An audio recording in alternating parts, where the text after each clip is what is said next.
স্বার্থপর রে, বড়ই স্বার্থপর।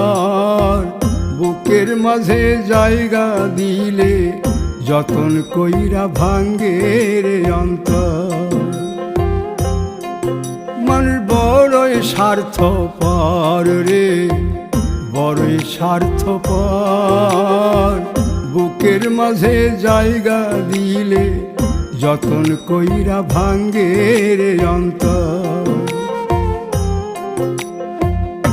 অচিনা এক জংলা পাখি যতন কইরা বুকে রাখছি, বুকের পাজর ভাঙ্গা সে যে সাজায় অন্যের ঘর রে, সাজায়